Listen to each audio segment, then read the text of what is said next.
Voilà. Donc, alors, le premier concert est préparé donc, par Pierre-Henri Xéreb, qui s'est lancé donc, dans ce concert en solo. J'admire d'abord parce que c'est une épreuve de jouer seul, sans avoir le soutien d'autres musiciens. Et en plus, il va sauter d'un instrument à l'autre pour présenter l'alto moderne, l'alto baroque, le quinton et la viole d'amour.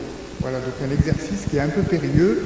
Et je suis admiratif à ce sujet-là parce que je connais ce péril quand on change d'instrument au cours d'un même concert.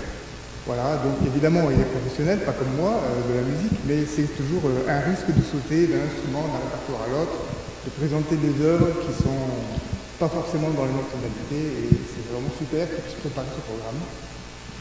Voilà, alors les liens qui vous ont été proposés, donc si vous me regardez, je suppose que la vidéo fonctionne, et elle sera disponible pendant environ 7-8 jours, on ne sait pas encore, mais c'est à peu près l'idée de ce programme parce qu'on veut conserver l'esprit de la musique vivante et de l'instantanéité du concert. Donc c'est pas une vidéo qui est censée rester pendant des semaines. Voilà. Et il y a aussi ce lien pour faire des dons. Je remercie déjà tous les gens qui ont déjà anticipé leurs dons parce que c'est important pour eux, la musique et soutenir les artistes. Et donc c'est vraiment super que c'est déjà commencé.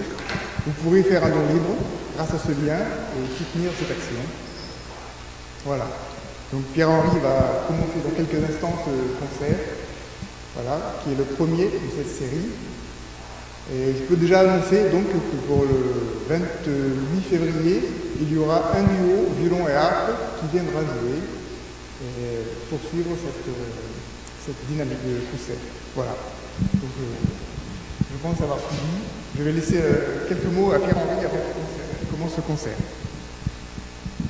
Merci beaucoup Laurent, on va enlever le masque. Merci à tout le monde de nous accueillir dans ce lieu merveilleux et qui est même bien chauffé pour l'occasion. Donc ce qui signifie qu'on peut faire des concerts pendant l'hiver ici, c'est formidable. Laurent a remercié les gens qu'on vient de remercier, donc je ne vais pas le refaire, même si je suis de tout cœur avec ces gens qui nous permettent d'imaginer que malgré la crise, on pourra continuer à s'exprimer un petit peu. Et je voudrais mentionner que les soutiens qui sont apportés sur l'association permettront aux jeunes musiciens qui viendront en avril ou au mois de mai, en espérant que cette crise s'arrête, mais si elle devait perdurer, de pouvoir être un peu rémunérés aussi quand ils viennent. Voilà, ce qui n'est pas le cas des professionnels comme moi qui faisons ça pour lancer quelque chose. Voilà. Donc on va commencer par une présentation et des petits textes que j'ai joints au programme musical.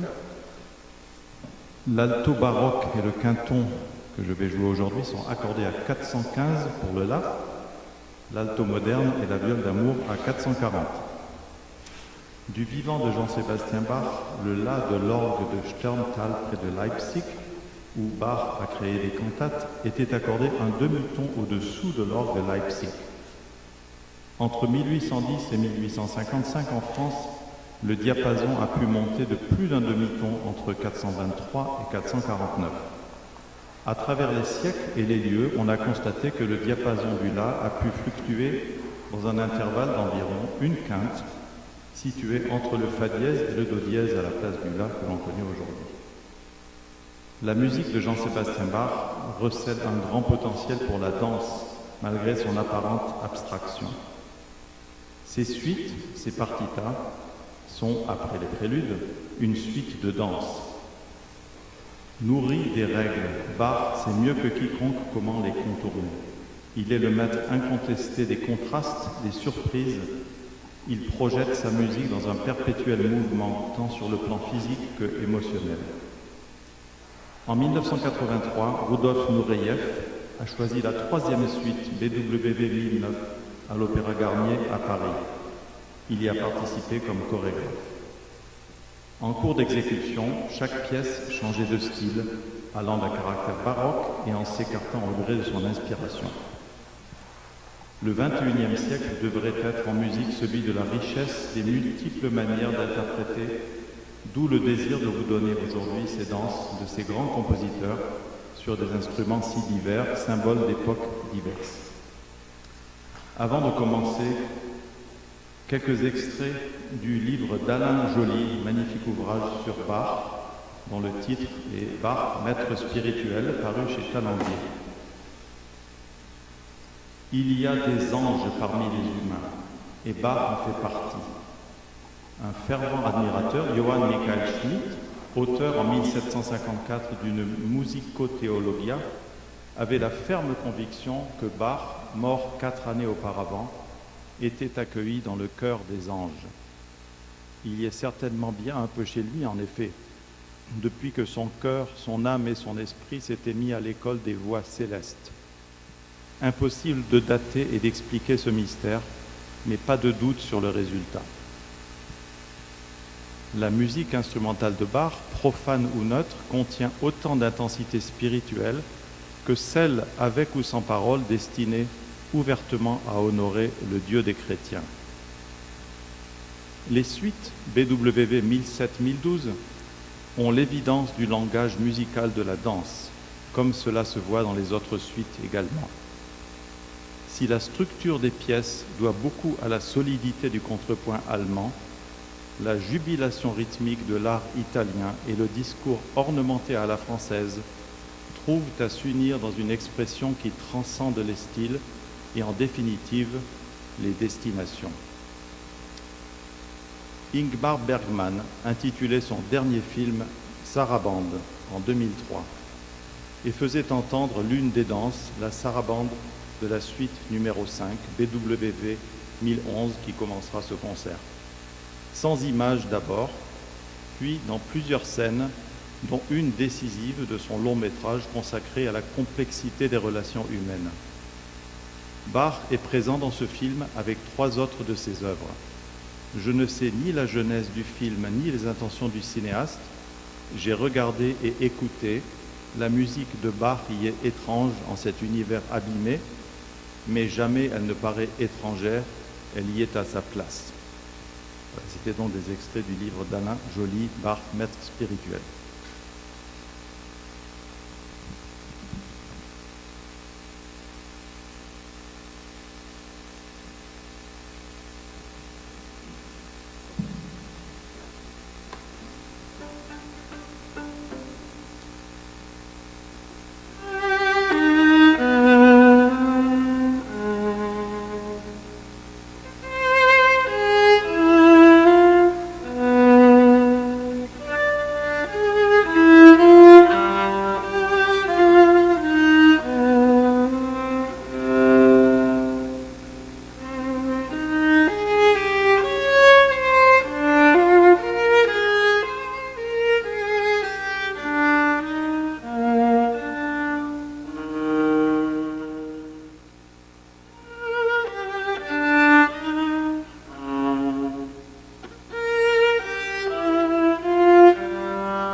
Donc, après l'alto moderne, dont l'accord de La était accordé un ton au-dessous du La, Bach a voulu que cette suite, en la cinquième suite, donc pour violoncelle seul, fut jouée en un accord Do, Sol, Ré, Sol.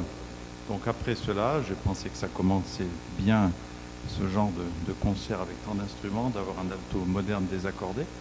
Nous allons continuer avec l'alto baroque, donc qui est accordé en 415, avec plusieurs mouvements. Donc il y a sarabande de la deuxième suite, bourrée première et deuxième de la troisième suite, BWV 1009, sarabande de la troisième suite et deux menuets de la deuxième suite.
Nous allons repasser maintenant à l'alto moderne, donc que je dois réaccorder l'accord de sol encore de La, ne pas oublier.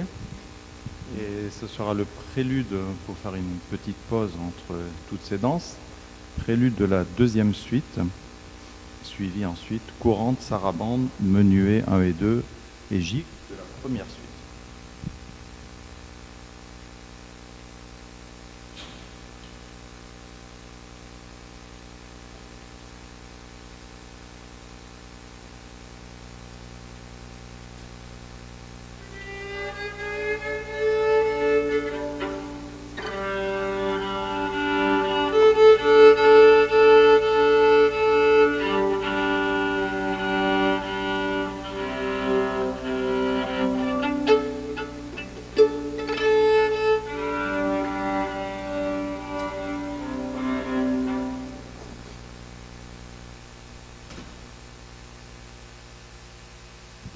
Je tiens à remercier les chevilles Wittner qui me permettent d'accorder en concert de l'accord de sol, l'accord de La sur une corde. Voilà, c'est un facteur allemand qui fait des chevilles qui sont comme des guitares électriques en fait sur des violons. On n'a pas le droit de faire de pub, mais tant, je n'ai pas pu résister.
Voilà, nous allons passer à des sonorités très différentes, qui sont celles de la viole d'amour. Donc je ne vais pas parler de la viole d'amour, sinon ça prendrait trop longtemps, donc on va simplement l'écouter. Alors ce sont 6 préludes d'Henri Casatsu, dont le premier est un hommage à Jean-Sébastien Bach, puisqu'il reprend à peu près les contrepoints du prélude de la première suite. Henri Casatsu donc, était un merveilleux altiste du début du XXe siècle. Ses dates sont 1879-1947. Et il est tombé amoureux de la viole d'amour. Son fils m'a dit qu'il avait trouvé une viole d'amour au Puce de Clignancourt et que depuis ce jour-là, l'instrument ne l'a plus jamais quitté. Et ces 24 préludes écrits pour l'instrument sont des merveilles. J'en ai choisi 6. Ils peuvent se jouer tout seuls ou accompagnés par un clavecin, une harpe. Mais on peut imaginer l'accompagnement quand on les joue tout seul. Voilà, donc 6 préludes à un caractère de danse par le premier. Et pour terminer la viole d'amour, ça sera un court menuet de Louis Toussaint Milandre, qui est de la deuxième partie du XVIIIe siècle, qui était musicien à la cour de Louis XV.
Donc je vais enchaîner avec deux gavottes de la 6e suite de Jean-Sébastien Bach. Et cette suite est écrite pour un instrument à 5 cordes, donc accordé Do, Sol, Ré, La, Mi. Et quand on cherche sur toutes les sources possibles, personne n'est d'accord s'il s'agit d'un petit violoncelle, d'un gros alto. Voilà, donc l'instrument que je joue était peut-être le style d'instrument que Bach jouait pour sa femme, car il ne faut pas oublier que Bach jouait de l'alto et du violon plutôt que du violoncelle.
Là, je fais partie de la génération des musiciens qui ont été impressionnés par Glenn Gould. Alors j'aimerais lire quelques lignes du livre de Bruno Mont-Saint-Jean sur Glenn Gould, paru chez Fayard. Et là, c'est une interview et c'est Glenn Gould qui parle lui-même. S'il est un seul homme de musique, comme on parle d'homme de lettres, dont on puisse dire qu'il soit universel, qu'il ait pu être perçu à partir des points de vue les plus divergents d'une génération à l'autre, en étant capable de soutenir tous les jugements, toutes les idées de progrès et d'évolution du langage au cours des 200 années qui se sont écoulées depuis sa mort, tout en continuant d'exercer une fascination toujours plus complexe, plus contemporaine et pourtant plus mystérieuse que jamais, c'est bien Sébastien Bach. Il est sans doute le seul artiste dont l'œuvre a pu servir de référence aux idées et aux concepts diamétralement opposés d'artistes et d'esthéticiens de toute époque.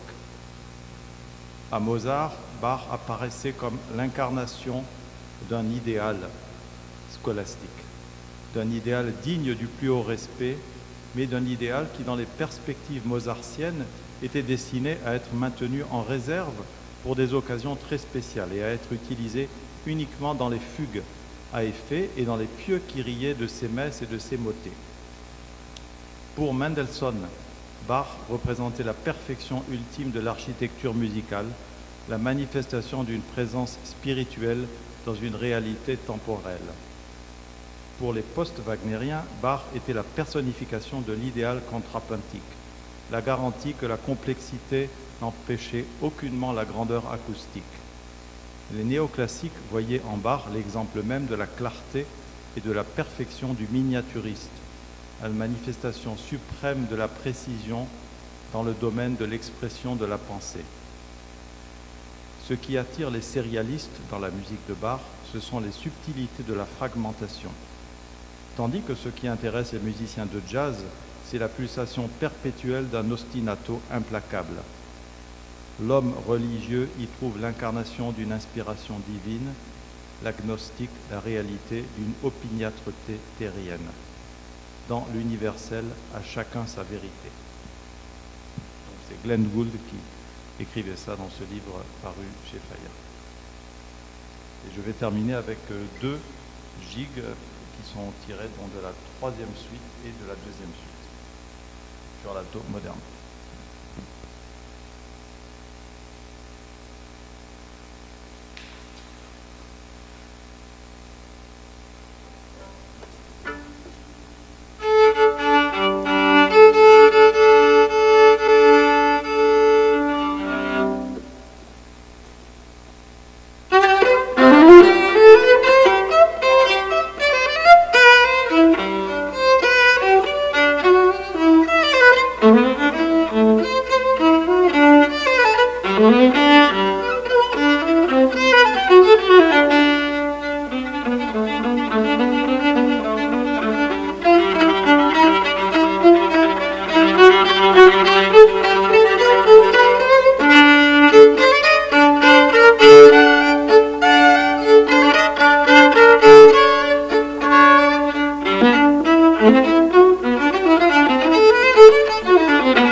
Donc il me reste à remercier Pierre-Henri pour cette très belle exécution.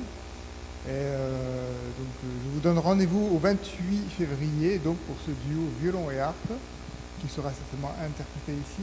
Et je souhaite que vous ayez entendu, en tout cas cette fois-ci, les belles couleurs qu'il y avait entre ces différents instruments. C'était très audible ici en tout cas, entre les instruments baroques, modernes, et puis évidemment le quinton et la gueule d'amour qu'on a entendu vers cette deuxième partie de ce concert. Voilà, donc dans 3 semaines, le 28 février, et je vous souhaite une très bonne semaine et réécoute si vous réécoutez ce concert. À bientôt.